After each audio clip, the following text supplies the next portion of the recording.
Hello, my name is David Bench. I'm principal of Bench Architecture. Welcome to my project in Bed-Stuy, Brooklyn.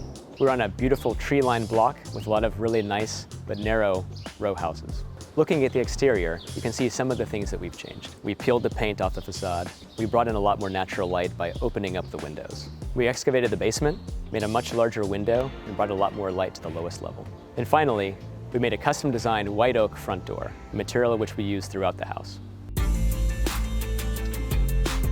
The first thing you notice about the house when you arrive is how narrow it is. So you can see, like in this front room, the living room and the stair are essentially the same space. But we also had to differentiate them in some way. The screen wall that separates the stair from the living room is really a major component of the living space itself. So although this house was fully renovated, we did keep as many original details as we could. This is an original fireplace, and then the brick walls we repointed and then we whitewashed them to keep a nice consistent look. Another thing to make the house feel larger was to let in as much light as possible anywhere we could. So here in the living room, we expanded the window and we framed it out with white oak sills. In a relatively tight space, we had to be very specific with our layouts, especially for furniture. So we have a coffee table that separates between the couch and the seating by the window. And we wanted the tactility of the upholstery on the furniture to match with the consistency of the warmth of the wood.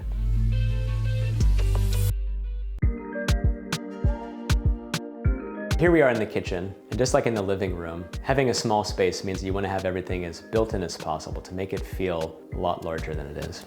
All of the cabinetry is all of the same material, white oak, and it all feels like it has a place to be. So the countertops and the backsplash are of stone called Basaltina. Yeah, we like this material so much, we used Basaltina both in the kitchen and in the upstairs bathroom. This is another way that we brought a lot of harmony throughout the house, is to use the same material in different spaces. We added a cove light along the brick wall to make the wall feel like it's taller than it actually is. So in addition to making the kitchen feel very built-in, we also wanted to expand it out to the outdoors. So here we are on the outdoor deck that we consider to be an extension of the existing kitchen. There's nothing better than outdoor space in New York, and here we've made a series of different seating arrangements for people to enjoy.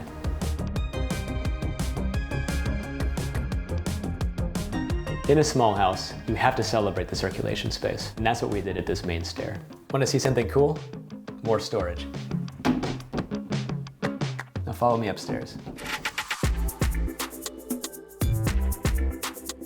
The top floor consists of the primary suite, which is made up of a bedroom, a sitting room, and a bathroom. Here in the bedroom, we didn't have space for a dressing room.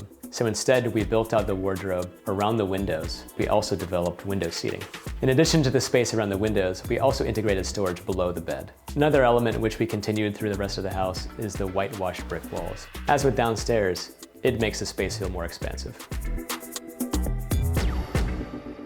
So the office, we just kept simple. We just wanted to make it a cozy space with a great view of the backyard. As in the rest of the house, we were very specific about the materials in the bathroom.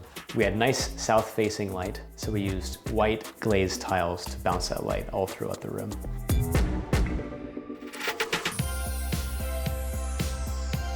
This project is about making the most out of a small space. We did that through continuity of materials, letting in light where we could, and then celebrating circulation through a beautiful staircase that we brought through the center of the house. We hope you enjoyed the project. See you next time. Before you go, let us know if you enjoyed this video. Drop us a like and subscribe.